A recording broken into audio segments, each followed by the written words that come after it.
I'll call this what it was. The night I stopped my truck on the Millhaven overpass, because a woman was sitting on the wrong side of the railing. It was a Tuesday in November, and the rain was the kind that doesn't announce itself, just arrives and stays, soaking everything that wasn't smart enough to come inside. I'd worked a double at Millhaven Elementary, subbing the afternoon shift after Dave called out, and I was heading back to the hospital to sit with my daughter before the 9 o'clock check. That was my life that fall. Mop the floors, drive to Ward 4C, sit beside Lily's bed and read her whatever she wanted until her eyes closed. Drive home, sleep 4 hours, do it again. I almost didn't see her. She wasn't standing, wasn't moving, just sitting on the outer ledge of the bridge rail, legs dangling over the dark water 40 feet below, one hand loosely holding the bar behind her. She could have been watching the river. She could have been resting. But there was something in the stillness. The particular stillness of someone who has decided to stop fighting. That made me pull over before I knew I was going to. I left my hazards on and walked to her slowly, the way you'd approach someone sleeping somewhere dangerous. I didn't announce myself as anyone important. I'm a school custodian. I'm nobody's savior. I said, cold night to be sitting out here, and she said, without looking at me, I know. I sat down beside her on the dry side of the railing, not touching her. Just there.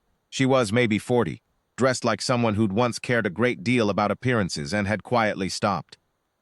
Good coat, but her shoes were soaked, and her hair was flat against her face, and she had that look.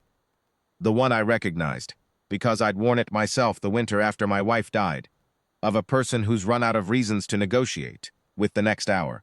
I didn't ask her why she was there. I already knew why she was there.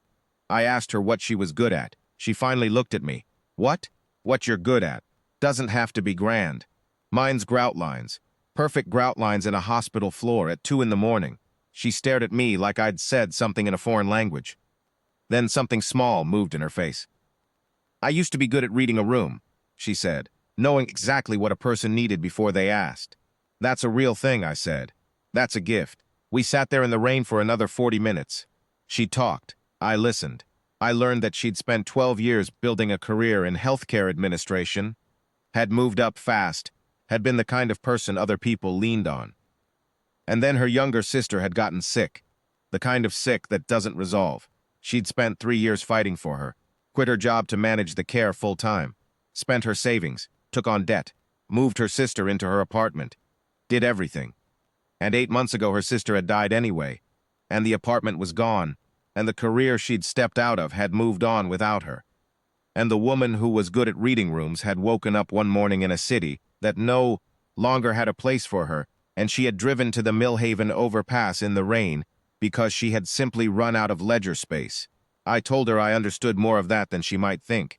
I told her about Lily, about the diagnosis 14 months ago, and the surgeries and the long sits in 4C, and the way time moves differently when someone you love is fighting to stay. I told her that I wasn't sure, most nights, what I was doing any of it for, except that she was still there and I was still her father, and that was the whole equation. I told her that there had been one night, about 6 months in, where I'd sat in my truck in the hospital parking garage and just stopped. Just sat there with my hands in my lap and thought, I can't carry this anymore. And then my phone had buzzed, and it was Lily sending me a picture she'd drawn of a dog she wanted when she got out, and I'd gone back inside. What's the dog's name, she asked. Captain, I said. She's already got the name picked out. She was quiet for a long time after that. Then she carefully shifted her weight back to the safe side of the railing. She stood up. She didn't say thank you, not in so many words, and I didn't need her to. She pulled a folded bus schedule out of her coat pocket, the kind they put in the library lobby, and held it out to me like she wasn't sure what she was doing with it. I took it. She walked to her car without looking back. I sat there another minute in the rain, and then I drove to the hospital and read Lily 3 chapters of the book about the lighthouse keeper. And she fell asleep with her hand in mine, and I went home. I kept the bus schedule.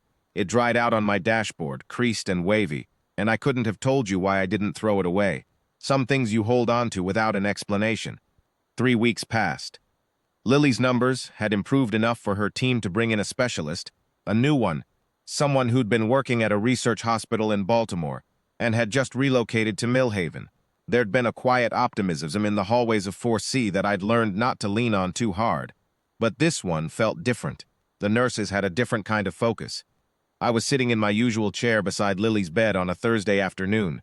She was asleep, the monitors doing their low, steady work, when the door opened and the new specialist came in with a chart and a knock.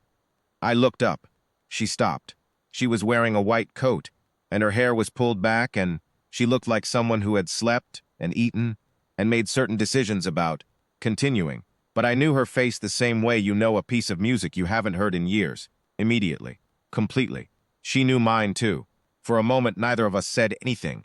Then she looked at the small figure in the bed, at the drawings taped to the wall, the lighthouse, the dog named Captain, the careful block letters of a 10-year-old who was not done yet, and something moved across her face that I won't try to name.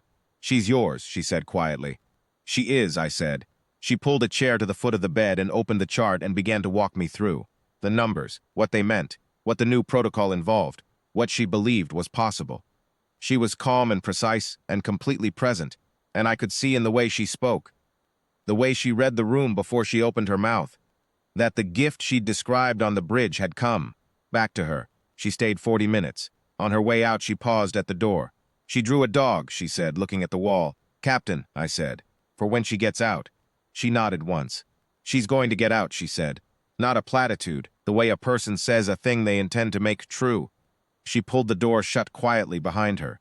I sat there for a while after that, listening to the monitors, watching Lily sleep. On the windowsill, where I'd set it that morning out of some habit I couldn't account for, was the dried and wavy bus schedule from the Millhaven Library lobby. I don't know what it means, exactly, that the night I almost drove past felt, in retrospect, like the night everything slowly began to turn. I'm not a man who makes large claims about the way things work. I'm a man who mops floors and reads lighthouse books and holds his daughter's hand.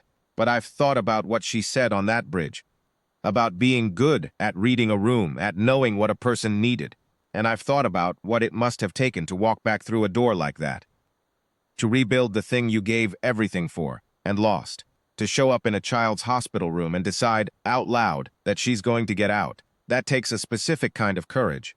The same kind, I think, that sits down beside a stranger on a wet bridge railing in November and doesn't try to be a hero, just stays.